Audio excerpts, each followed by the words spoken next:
Hello guys, this is Shreya Dwivedi and hope you all are fine guys. Even I'm also fine. Welcome to our YouTube channel Unplanned Academy. तो guys, आज फिर से बहुत दिनों के बाद हम आए हैं एक नए टॉपिक के साथ आपका कॉन्सेप्ट क्लियर करने एंड दैट इज़ रिस्पायरेशन। जी हाँ, रिस्पायरेशन। तो मेरे प्यारे बच्चों, किस को पता है कि रिस्पायरेशन क्या होता है? जिसको भी पता हो जल्दी से कमेंट बॉक्स में कमेंट करें और जिसको नहीं पता है just chill, I will tell you what is respiration. तो आई होप कि आज ये वीडियो देखकर आपका 90% डाउट तो क्लियर हो जाना है। So without wasting our time let's start. तो स्टूडेंट्स, अगर हम देखें तो जो खाना हम खाते हैं वो अच्छे से डाइजेस्ट हो जाए तो वो एनर्जी में कन्वर्ट हो जाता है। जैसे हमें रनिंग, वॉकिंग, डांसिंग हर एक चीज़ में एनर्जी की ही नीड होती है। लेकिन आपको क्या लगता है, फूड जब सिंपलेस्ट फॉर्म में कन्वर्ट हो जाता है तो वो खुद एनर्जी प्रोवाइड करता है? जैसे कि for example glucose simplest compound होता है तो बॉडी उसे अच्छे से डाइजेस्ट कर सकते हैं, लेकिन फॉर रिलीजिंग एनर्जी इसको ज़रूरत होगी ऑक्सीजन की। किसकी ज़रूरत होगी? ऑक्सीजन की। इसीलिए हम सांस लेने के लिए ऑक्सीजन को ही इंटेक करते हैं, यानी अंदर लेते हैं। क्या आपको पता है जो एयर हम अंदर लेते हैं उसमें सिर्फ ऑक्सीजन ही नहीं होते हैं, बहुत सारे गैसेस होते हैं, लेकिन हमें सिर्फ ऑक्सीजन की ही नीड होती है, इसलिए हम ऑक्सीजन को ही अंदर लेते हैं।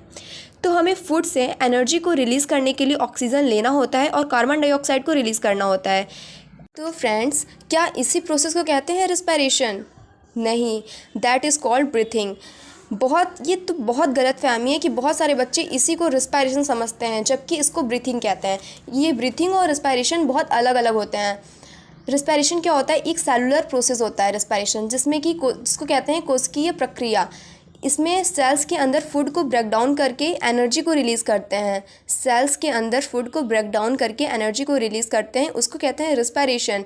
इसे इंटरनल या सेलुलर रिस्पायरेशन भी कहते हैं। चलिए ये दोनों को अच्छे से समझते हैं, ब्रीथिंग और रिस्पायरेशन। ब्रीथिंग क्या होता है? This is physical process involving exchange of gases. ठीक है, यानी कि इसमें गैसेस का आदान प्रदान होगा, जैसे कि ऑक्सीजन हम लेंगे और कार्बन डाइऑक्साइड को छोड़ेंगे। अब रिस्पायरेशन क्या होता है? This is chemical process because it involves chemical breakdown of molecules. ठीक है, जैसे कि इसमें मॉलिक्यूल्स को केमिकल्स के थ्रू ब्रेक किया जाता है। जैसे एग्जाम्पल, जो फूड हम खा रहे होते हैं इसमें एनर्जी को बाहर निकाल रहे होते हैं, तो इसको कहते हैं रिस्पायरेशन। तो गाइज़, आई होप कि ये दोनों चीज़ आपको अच्छे से समझ आ गया होगा। अब आगे चलते हैं। फाइनली अब हम लोग पढ़ेंगे रिस्पायरेटरी ट्रैक्ट के बारे में। तो चलिए स्टार्ट करते हैं। तो स्टूडेंट्स, हम एयर को कैसे इनहेल करते हैं? ऑब्वियसली नसल कैविटी से या फिर ओरल कैविटी के थ्रू। तो देखिए, हमारे नोज़ में 2 होल्स होते हैं जिसे हम नॉस्ट्रिल्स कहते हैं, और ये नॉस्ट्रिल्स से होते हुए नसल पैसेज में जाते हैं जिसमें बहुत सारे हेयर्स होते हैं और म्यूकस होते हैं। स्टूडेंट्स, इसका बहुत इंपॉर्टेंट रोल होता है हेयर और म्यूकस का। ये जो एयर हम इनहेल करते हैं उसको फिल्टर करता है और वेट और वार्म्स रखता है, क्योंकि एयर के साथ बहुत सारे डस्ट पार्टिकल्स भी एंटर कर जाते हैं इसके साथ। तो नसल पैसेज डस्ट पार्टिकल को ब्लॉक करते हैं हमारे बॉडी में एंटर करने से, इसलिए मुंह के बजाय नाक से सांस लेना इज़ ऑलवेज गुड। अब एयर नसल पैसेज से होते हुए फेरिंग्स पे आता है और फेरिंग्स से होते हुए नीचे आता है, जिसे हम लैरिंग्स बोलते हैं। इसे ही हम साउंड बॉक्स बोलते हैं स्टूडेंट्स। और फ्रेंड्स, इसमें वोकल फोल्ड्स भी होते हैं जो अलग अलग टाइप्स के वॉइस निकालते हैं।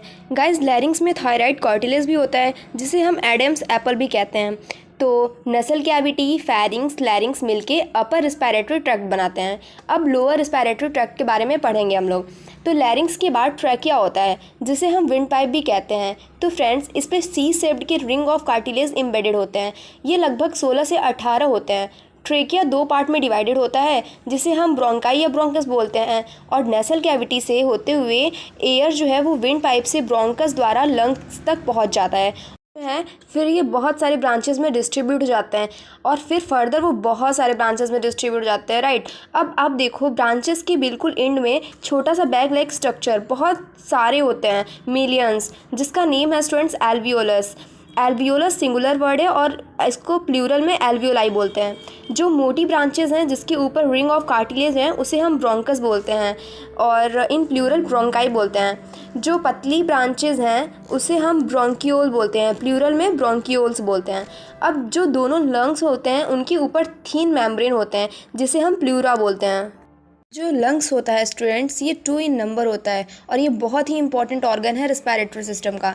ये लंग्स जो होता है स्टूडेंट्स, ये बहुत ही डेलिकेट होता है, इसको हमें प्रोटेक्ट करने की ज़रूरत होती है और इसको क्या बोलते हैं guys, rib cage.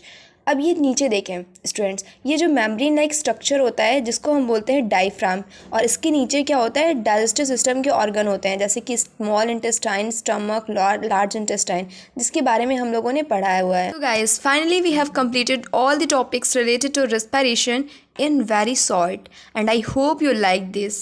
And if you have any doubt, then comment on comment box. I will surely try to solve your all the doubts. Thank you and love you all.